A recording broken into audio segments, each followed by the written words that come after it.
naquela época. Ah, mas a gente... Mas vem cá, índio é uma coisa antiga ou eles existem? Eles existem. Mas não tem bicicleta. Por quê? Por que não tem bicicleta? Não tem ferro. Hoje em dia tem uns que já tem carro. Não tem, eles não usam ferro, mas o homem branco não faz Ele troca. a bicicleta? E eles não conhecem? A criança. Tá com o belãozinho de fora. Tá, tá mesmo. Cadê? Tá mesmo. Cadê? Deixa eu ver. A relação com o corpo é muito diferente. É fora. Eu não vi. Eles moram num lugar muito quente. Que a roupa esquenta muito melhor para aqueles Deixa eu ver o Brasil. Quer experimentar? Não sei. Eu quero. Deixa eu experimentar. Isso aqui é o pão de chuva, vocês conhecem? Ó, Vira ao contrário. devagarinho. Isso é uma estrela do mar. Esse daí não pode brincar, porque ele Deixa eu ver. verdade. Ah, foi lindo. Na floresta, outros viram na beira do mar. Ficou muito lindo.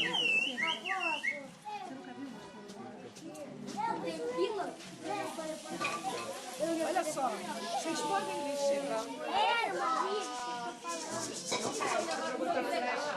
Aqui. Ah, entendi. Olha aqui, criança. Isso aqui. Ela era viva? Ela foi viva um dia, só que ela morreu e se morreu. Quem sabe o nome disso aqui? Digamos, os ossos. Isso aqui é tipicamente brasileiro. Sabe como é que chama ele? Chipiti. Chipiti. Vou contar pra vocês como é que é a história. Olha só. Pega a mandioca, descasca a mandioca, rala a mandioca, aí bota ela aqui dentro. Botou a mandioca aqui dentro. Aí pendura, e vai puxando. Aí vai saindo a água e vai ficando só farinha. É para fazer a farinha da mandioca. E esse aí, Chipiti. cadê? Esse é pequeno, os chipitis são enormes, costumam ser muito grandes. Aqui, por exemplo, a gente usa copo para beber água, não é? Mas os outros chega aqui. usam as cuias, tanto para beber água quanto para comer. São as cuias. O que é isso? O que é isso? Ah, isso é... Ah, o que é isso? O que é isso? O que será que é isso?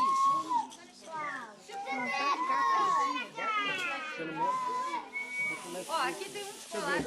Esse aqui, ó, é de porco espinho, ó. É de espinho de porco espinho. Tá vendo? Todo feito de espinho de porco. Eu conheço aqui na tela. Aí eu agora eu tô sorrindo. Ó, eu tô me preparando pra ser o índio. Aqui, Isabela.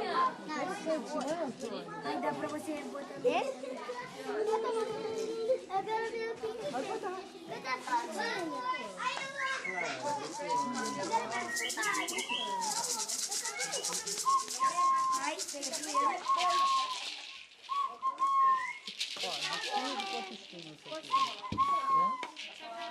Isso aqui é o espinho de porco espinho, pois é.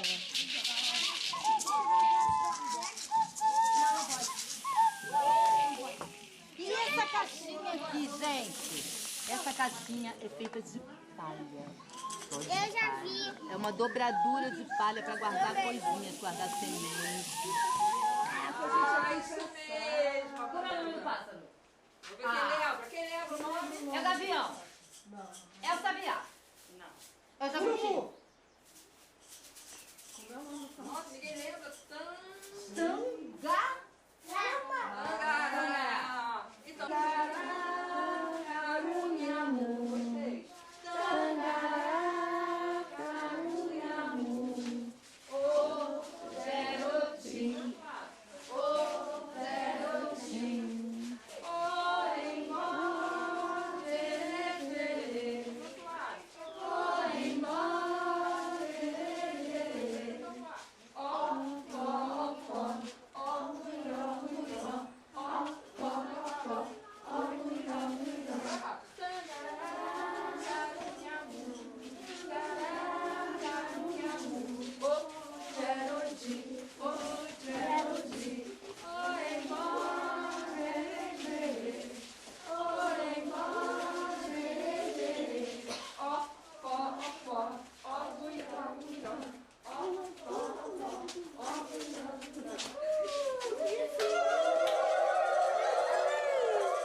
Faz a última. A uni, uniti, a uniti, a uni, uniti, a uniti. Ai, ai, ai, o piacauemi. Ai, ai, ai, o piacauemi. Aô, aô, aô, nikiti. Ficou pronta a nossa casinha.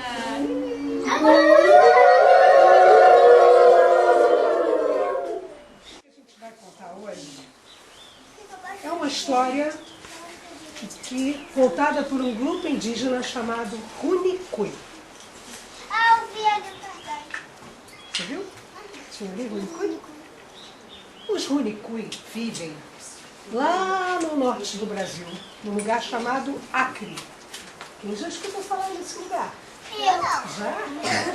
Depois eu vou mostrar para vocês no mapa onde fica o Acre. Fica muito longe daqui, tá? Os Runicui são mais ou menos 4.000 pessoas lá no Acre. E eles vivem em 9 aldeias diferentes. E essas aldeias ficam nas margens dos afluentes dos rios Juruá e Purus. Já ouviram falar desses rios? Não. Juruá e Purus e Amazonas. Aham. Ai, Eu vou ensinar a árvore dos ancestrais. então tá. Os Runicui, eles significa povo verdadeiro. Os brancos chamam eles de Caxinauá. Caxinauá é o nome dos índios. Iriane era uma mulher que vivia na aldeia dos Runicui. Um dia de manhã, ela pegou a sua vasilha de buscar água e foi para o Igarapé. Encher a vasilha para trazer para a aldeia. No meio do caminho, Iriane parou.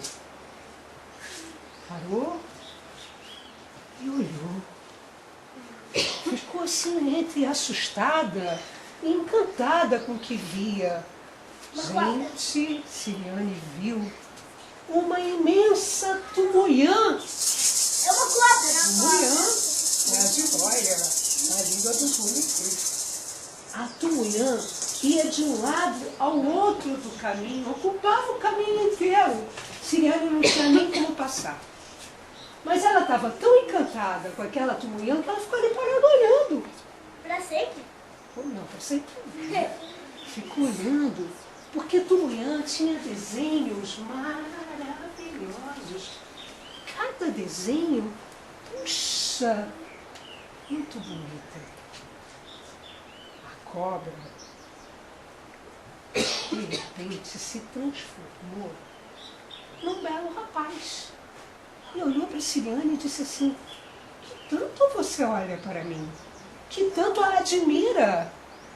Ah, como o seu corpo é belo, como é lindo! Que desenhos maravilhosos! Eu queria muito aprender a fazer esses desenhos para poder tecer as roupas do meu marido e poder fazer a rede da minha casa com esses desenhos que você tem no seu corpo. Eu posso te ensinar se você quiser. Eu quero. Mas para você aprender, para eu te ensinar, tem duas coisas que eu quero que você preste atenção. Uma é que você não vai poder contar para ninguém de onde esses desenhos vêm. E outra é que você não pode ter medo. Tá bom, eu topo, eu concordo. Cobra fala. Essa cobra. Você não prestou atenção que ela se transformou num lindo rapaz? Você não viu essa parte? Então presta atenção que você vai ver por que ela fala. A cobra, então, o rapaz se transformou novamente em cobra. E veio devagarinho, devagarinho, e se enroscou no corpo. Todo o corpo da Siriane chegou juntinho do ouvido dela. E ensinou, baixinho, só ela ouvia. Ensinou a fazer o tchereberu. O tchereberu é o primeiro desenho que se aprende para poder aprender todos os outros depois. Tem aqui um tchereberu para vocês verem. Esse desenho. Que eu fiz na bochecha de alguns meninos. Estão com o tchereberu na bochecha para levar para casa e poder tecer as suas roupas. Então, a cobra se desenrolou e se foi. E Siriane, depressa, voltou para a aldeia. Sentou no seu toquinho de madeira e começou a tecer. E começou a tecer o tchereberu que ela tinha aprendido. E ela não conseguia pensar em mais nada. Ela só tecia. E só tecia. E as mulheres começaram a chegar e observar aquele desenho que ela tecia. Todo mundo se encantou. Mas onde você aprendeu isso, Siriane? Está tudo aqui na minha cabeça. Ninguém me ensinou. Está tudo aqui na minha cabeça. E ela resolveu que 2 vezes por semana ela ia ensinar as mulheres da aldeia a fazer o tchereberu que ela tinha aprendido. E nos outros dias, ela ia para onde? Para a mata. Ela ia para aquele caminho onde dava no igarapé para ver se encontrava de novo com a Tumuyã, que era, na verdade, o encantado Yubi. Né? Ela era Tumuyã, mas ela se transformava em Yubi. Yubi era o rapaz que estava encantado enquanto Tumuyã. Siriane, 5 vezes por semana, ia para a mata encontrar Yubi. E lá ela foi aprendendo muitos e muitos outros desenhos que ela trazia de volta para a aldeia. Tecia e ensinava para as outras mulheres. Foi aprendendo todos esses desenhos. E as redes da aldeia e as roupas que eles usavam, que eram muito poucas, foram ficando cada vez mais bonitas. O artesanato espetacular. Olha aqui, tchereberu. E também que nem aqueles desenhos ali do carro. Também, eles foram ficando muito espertos dos desenhos. Né? Até os das mulheres. Um dia, a Siriane foi encontrar com Yubi, e Yubi contou para ela toda a origem, como é que ele tinha se transformado numa Tumuyã com desenhos tão bonitos. Contou para ela que tinha havido um dilúvio. Um dilúvio é uma chuva que não acaba nunca. Lá em tempos atrás, nas aldeias dos Runicuit, tinha chovido tanto. E o Yubi era um índio que estava numa rede cheia de desenhos de Tumuyã. Quem é mesmo a Tumuyã? Cobra jiboia. E ele estava na rede com desenhos de Tumuyã quando o dilúvio foi tamanho que ele acabou se transformando numa cobra jiboia. Como se ele tivesse morrido e se transformado. Aí, até aquele dia que ele encontrou com Siriane e começou a ensinar para ela tudo que ele tinha nele, né? Tudo que tinha que brincar, tinha que ficar guardado nele.